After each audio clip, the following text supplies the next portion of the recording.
Naging emotional sina Senator Bong Revilla at Lani Mercado sa kasal ng kanilang anak na si Ina kay Vince Del Rosario. Idinaos ang kasalan kaninang hapon sa Manila Cathedral. Ang chika hatid ni Aubrey Carampel.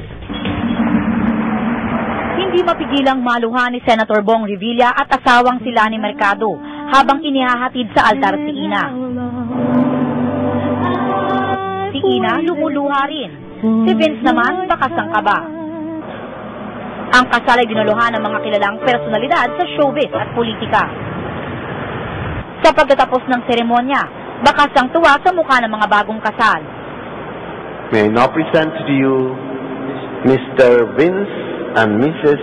Ina Del Rosario.